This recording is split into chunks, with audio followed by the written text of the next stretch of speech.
दिवंगत उपमुख्यमंत्री अजित पवार यांच्या निधनानंतर अवघा महाराष्ट्र हळहळला। प्रत्येकाच्या मनामध्ये दुःख अगदी दाटून आलेलं आहे आणि या पवार कुटुंबियांसमवेत प्रत्येकाच्या मनात ज्या संवेदना आहेत प्रत्येकजण खरं तर हळहळ व्यक्त करत आहे। जनसामान्य असेल किंवा प्रत्येक व्यक्ती खरं तर पवार कुटुंबियांना सांत्वनपर भेट घेण्यासाठी येत आहे।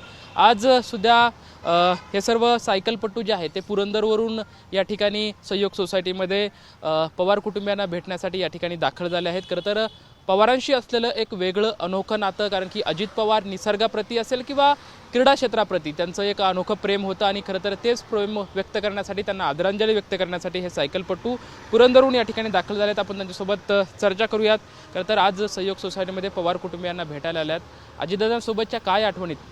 नमस्कार, मी प्राध्यापक दीपक जांभळे, माजी जिल्हा समादेशक होमगार्ड पुणे आणि माजी चेअरमन पुणे जिल्हा शिक्षण मंडळ सेवक सहकारी पतसंस्था। खरं तर आदरणीय अजितदादा महाराष्ट्र राज्याचे उपमुख्यमंत्री, एक धाडशी उपमुख्यमंत्री, कामाचा माणूस म्हणून फक्त महाराष्ट्रामध्येच नाही तर संपूर्ण भारतामध्ये त्यांची ख्याती आहे। आणि आमच्या पुणे जिल्हा शिक्षण मंडळाचे अध्यक्ष होते। खरं तर पुणे जिल्हा शिक्षण मंडळाची धुरा त्यांनी हातात घेतल्यानंतर फक्त पुणे जिल्हा शिक्षण मंडळाच्या सर्व क्षेत्रामध्ये अतिशय चांगल्या प्रकारचा विकास झालेला आहे। त्यानंतर एक माझा त्यांच्या परिवाराबद्दलचा अनुभव सांगेल की खरं तर माझी सासरवाडी पण बारामती पवार परिवारातली आहे आणि मी ज्यावेळी जिल्हा समादेशक होमगार्ड पदावरती जात असताना दादांनी प्रत्यक्षपणे सांगितलं की काम चांगलं झालं पाहिजे। तिथे नातेवाईक असो, कुठल्याच जाती धर्माचा असो, फक्त कामाशी त्यांचा मतलब होता। पुणे जिल्हा शिक्षण मंडळाची एवढ्या मोठ्या प्रमाणात प्रगती झालेली आपल्याला पाहायला मिळते। आणि खरं तर आज आम्ही पुरंदर सायकलिस्ट क्लबचे सर्व मेंबर्स खास आदरांजली राईडसाठी आलेलो आहोत।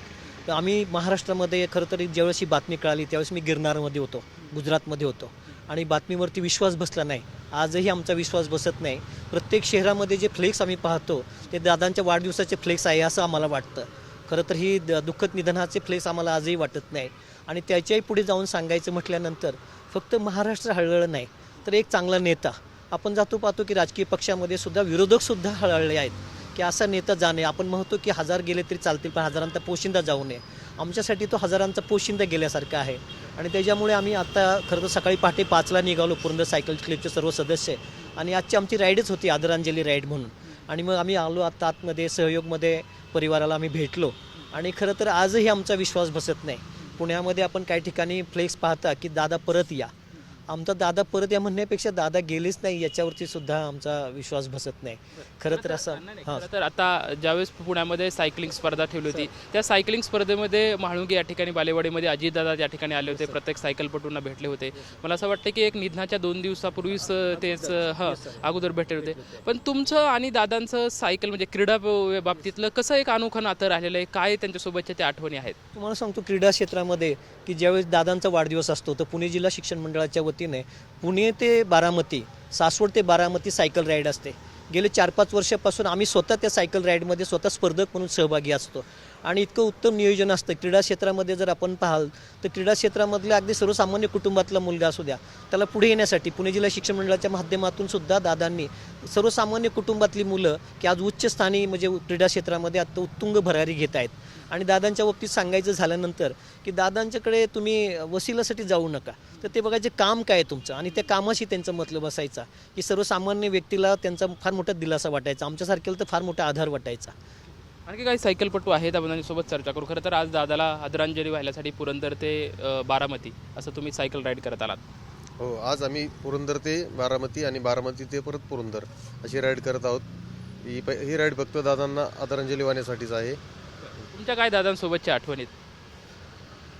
दादांचं पालकमंत्री म्हणून पुण्यात काम करत असताना आम्ही स्वतः पुणे महानगरपालिकेत सेवक म्हणून काम करतो, तर दादांना त्याबद्दल खरं तर कामाचा माणूस म्हणून आणि खरं तर भल्या सकाळी पहाटे उठून काम करण्याचा जो त्यांचा एक विचार होता, खरं तर दादांचं व्यायामाच्या बाबतीत असेल किंवा कामाच्या बाबतीत असेल एक काटेकोरपणा होता। या सर्व गोष्टीमध्ये आज तुम्ही सायकलिंग करताय, या सर्व गोष्टीकडे बघताना दादाच्या कुठल्या गोष्टी असं तुम्हाला असं वाटतं की ते विचार घेऊन पुढे जायला पाहिजे? दादांनी प्रत्येक वेळेस सांगितलेलं आहे की तुम्ही निर्व्यसनी राहा, चांगलं खा, स्वच्छ राहा, तर शरीराला योग्य आहार घ्या आणि निर्व्यसनी राहा। ते व्यसन करणाऱ्या माणसाचा ते तिरस्कार करत होते, तो एक त्यांचा गुण आहे। आणि मी थोडं शासकीय याच्यात काम केलेलं असल्यामुळे दादांच्या काही मीटिंग अटेंड केल्या, तर प्रशासनात वचक कसा असावा किंवा माहिती कशी अचूक ठेवावी हे दादांनी आदर्श घालून दिला होता. दादांच्या मृतात्म्यास भावपूर्ण श्रद्धांजली. खरं तर दिवंगत उपमुख्यमंत्री अजित पवार आपल्यामध्ये नाहीत ही गोष्ट मान्य करणं खरं तर प्रत्येकालाच जड अंतकरण जात आहे. मात्र दादांचं निसर्गाप्रती खेळाप्रती असलेलं प्रेम आणि त्या प्रेमाच्या भावनेतूनच त्यांना आदरांजली वाहिण्यासाठी खरं तर हे सायकल क्लबचे जे मेंबर्स आहेत ते पुरंदरपासून ते बारामतीपर्यंत सायकल चालवत त्यांना आदरांजली वाहण्यासाठी या ठिकाणी आलेले आहेत. आणि दादांनी जो संदेश दिला आहे तोच पुढे घेऊन जायचा आहे असं वक्तव्य खरं तर हे सायकलपटू करताना आपल्याला पाहायला मिळत आहेत. कॅमेरामॅन विकी चव्हाणसोबत लक्ष्मण जाधव, TV9 मराठी, बारामती.